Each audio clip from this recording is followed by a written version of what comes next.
Well, we're back and we're about to get you the live daily. Drake may finish strong after right start to day six. So we're gonna log this in for content and be right back up with some more thoughts and perspectives. So stay tuned.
ended one of their red zone periods. It was a very red zone intensive practice today, specifically the low red zone. But yeah, Jared Wilson, it was the headline for my story. He's gaining ground in this left guard competition. I hesitate to say he is the starter because early in practice we saw Cole Strange and it just looked like the regular units. But then when things got competitive, one-on-ones, team drills, it was Jared Wilson at that left guard spot. And he looked great in one-on-ones, was undefeated against Christian Barmore and Milton Williams, which is astonishing for a rookie. Long way to go, but a hell of a start. And then also looked like he was in place when he was at left guard with the starting offense. And just kind of explain how that broke down. He was the left guard with the starters. With the second offense, he slid into the center, and then you'd have usually Caden Wallace or Cole Strange at left guard. But it also felt like we got a lot more of Caden Wallace at left guard with the starting offense and the backup offense. There was even times where I believe at least one period where it was only Caden Wallace at left guard. Yeah. So it seems like that competition is still pretty wide open. But if Jared Wilson's putting good tape out there, I think we're going to see as it transitions, as we get day to day, that maybe they increase it. And if he continues on this trajectory, I wouldn't be surprised if he has one of those starting spots locked up by the time we get to preseason. Yeah, it's definitely encouraging the fact that they bring in a guy that early. And while it may kind of be tough for a guy like Cole Strange, who has sort of was put in that spot to try and solidify that position, kind of continue to rotate through. Nothing against Cole Strange, but I think it's important and good to see this front office select a guy, see him come in this early, this often, or this early, come in this often, understand what's going on, especially after the spring he had where he was dealing with the injury, comes back, and the second day of pads, he's put at that left guard spot. Speaking of rookies on the left side of the offensive line, let's talk about Will Campbell. Kind of flipped a little bit today. I know you had your eyes a little bit more on the offensive line than I did, but it seemed to me, from what I've gathered from our beat reporter friends and kind of what I've read on different notebooks and things like that, that Will Campbell sort of flipped from what he did yesterday, where he had a rough day in 1-on-1s but improved in 11-on-11s, and the opposite kind of happened, where he stood some guys up early on but then struggled a little bit once the run game started to get going in 11-on-11. So Will Campbell, thoughts on him, and also how the rest of the offensive line performed in the second day of pads? Yeah, so he was better in 1-on-1s. He beat Keon White and Caleb Chase on their two best edge rushers, so that was great to see. Notably, this was a practice where they passed more often because it was a lot of red zone work, and there was a lot of red zone yesterday. Right. But again, more of an emphasis on the passing game. Yesterday, I don't think we got any straight dropbacks. It was really just run game and then play action. Yeah. Today, we got a lot more straight dropbacks, and maybe that was part of the reason that Will Campbell struggled a little bit more. I believe he gave up a sack, and Keon White also at one point put him on skates completely. Drake May got the ball out of his hand quicker, so it wasn't as good of a day for Will Campbell like you like to see. If you're going to struggle early, maybe finish strong later on. But like you said, a bit of an inverse. Not a ton of observations for him, especially because when I did look at him, it was so annoying. It felt like it was either a run away from him or it was a quick throw where the pass protection didn't even matter. But again, an opposite from yesterday, but just looking to see how he improves in day 3 of Pats. Yeah, and you mentioned sort of having a down start and then improving. We'll talk about that and what Drake May did today in just a second. But one last thing quickly, just on the offensive line.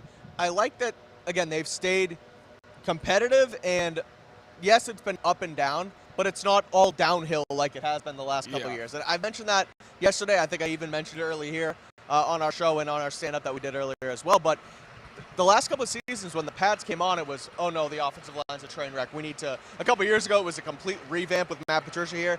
And then the last couple of seasons, it's been guys rotating in, guys rotating out, quarterback has no time.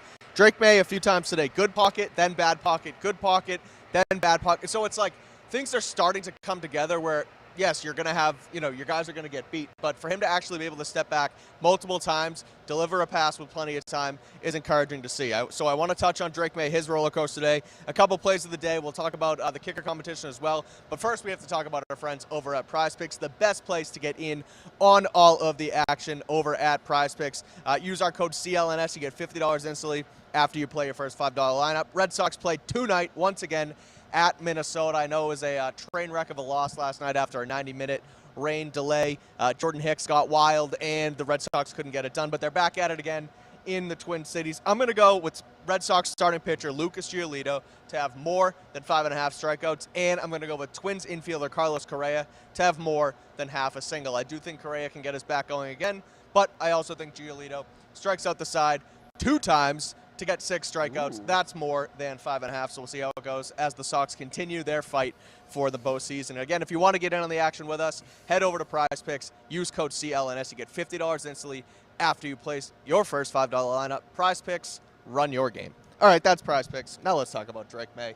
The story, as always, starting quarterback, the future of the franchise, and someone who, we'll get to him in a second. I noticed Drake May was the last person out on the field today, continuing to sign autographs for fans. He's not only a good quarterback, but he's also a good representative for the fans. I think that's good stuff. I really do. There were times where, now Tom Brady's a different story, but Brian Hines talks about this all the time, where Brady was done with autographs by the end. He was done with practice. He ran away from all the cheering fans. Drake May still leaning into it, running around the field, giving the fans what they want. So I think that's pretty cool to see. We'll see how soon he gets sick of that kind of stuff. Trying to fluff him up before you talk a little shit. Yeah, exactly. He wasn't great to start the day. He really wasn't. But he did improve. He bounced back. Shaky early on, a lot of inaccuracies. One specifically that I remember was down the far end of the field. Hunter Henry beat someone on an outbreaking, kind of like a sail route, and Drake May sailed the throw. It went way out of bounds. He had him open and just missed him. And it was a couple more today that I didn't like, but I think overall he did bounce back strong, especially at the end of practice, red zone period on the goal line. Hit Keyshawn Booty over Alex Austin for a nice touchdown. There were a couple more down there as well. So thoughts on Drake May's day today, the roller coaster, but also the upward trajectory at the end of the session. Yeah, you definitely noticed a few times. It wasn't just Drake May. You kind of saw this from each of the quarterbacks, but Drake had a few passes where I was kind of confused as to whether he was targeting somebody or just throwing it away. And that's something I think we're seeing. I think it's more than we did last year, to be honest, especially in the past two pass-heavy practices. It did feel like there were heavy practices. Yeah, that was tough. I don't know why I set myself up for that. But it did feel like there were more just uncatchable balls than you'd like to see from Drake May. But to be fair, more of those happened early. You also had the fumbled snap. So the sporadic accuracy and the fumbled snap were the low lights. But still, the biggest thing I see from Drake May is he does not put the ball in harm's way. Still has yet to throw an interception in the summer. I don't think he threw many, if any, back in the spring. So that's continued to be a theme of his game. And also, while there were the up and downs, it still was Drake May, where he tends to finish strong and also had some dimes. Like he missed Kyle Williams wide open on a deep early, found him a few plays later for a touchdown on a beauty, dropped it in the bucket to Stephon Diggs a couple of times. There was one to Keyshawn Booty. So I think Drake May does some of his best work in the red zone Also, what I love to see, I can't get into the specifics of what the concepts were because I'm going to get myself in trouble. And oh boy, do I want to talk about it.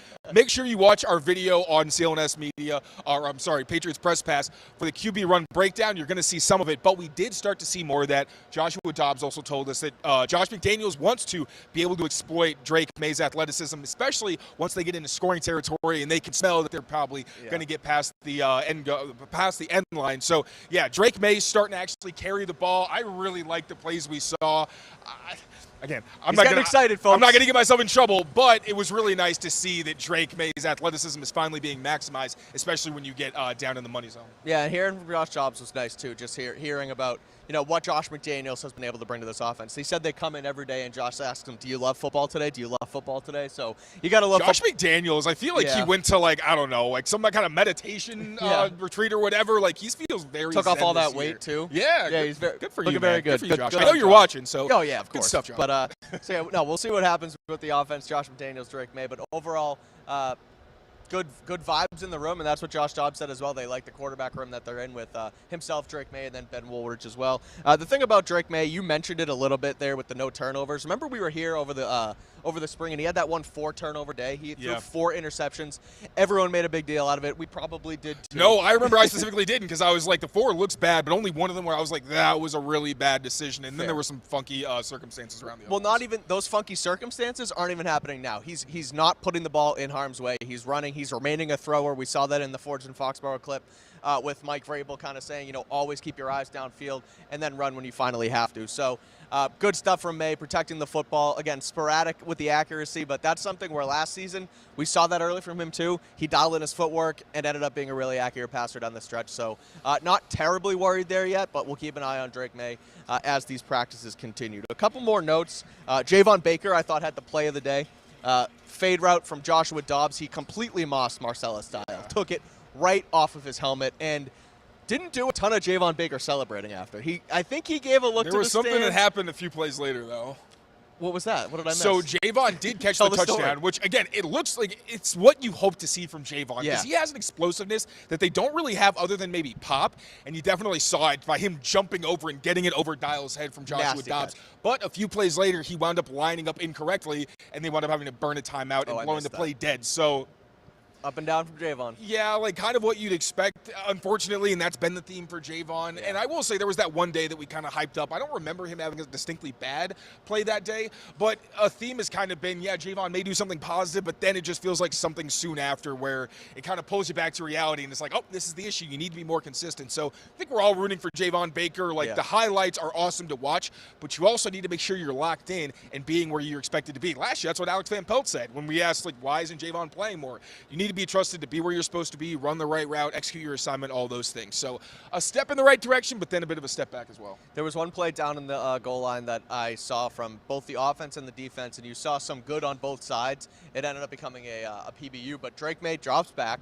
He has a nice clean pocket, is able to go through his progressions. He finds Pop Douglas running across the end zone line, tries to feed him the ball. Not a bad throw. So that execution worked out. And then Jabril Peppers comes in, breaks the pass up. I just thought that was it looked like a real football play through and through where you saw some good and some bad on the offense, but ultimately Peppers makes a play on the goal line and breaks it up. So just promising stuff here from the Patriots, I think, in general, what we haven't really had the last couple seasons. The offense looks like it's going to start clicking. The defense, although they're dealing with the injuries to the cornerback room, sounds like things are going to be pretty okay there. So overall, another up and down, but ultimately I would say a positive day for the Patriots here on day 6. One last thing on the special teams. Andres Borregales comes in after taking no reps yesterday. They gave it to John Parker Roma yesterday. Borregales comes in today, goes 6 for 6. I said it was a little shaky 6 for 6. I thought that some of the kicks were just kind of up there, wobbling in, but they all go through. Ultimately good stuff. So it looks like that is a kicker competition that is really neck and neck right now. I would probably give the hand up to Borregales just because they drafted him this past season, and Parker Roma's been around for a little while here, but Any more thoughts on the day in general? That's the special teams update, but any other overarching thoughts before we get out of here, Taylor? Getting through my notes just to empty out what I got online. Marcus Epps did blow up a bubble screen to Demario Douglas. That was pretty impressive. Also, with no Brock Lampy, we saw Jack Westover when the team did use a fullback. So I swear, I'm filing a grievance if Brock Lampy was cut. I will be very upset. I need a fullback on this roster, but we've seen Josh McDaniels when he doesn't have a traditional fullback, he finds a way. We've seen Landon Roberts do it. We saw, I think it was Eric Tomlinson do it like that year he was here. So they'll figure it out. But man, that was disappointing to not see Brock Lampy out there. Ending on a negative note, I'm so sorry. Do you have anything positive? The positive is that we have good day from Josh Dobbs, actually. A very good day for Joshua Dobbs, who has been as good of. I think he's the perfect backup quarterback, where he's a super genius. He's the rocket scientist.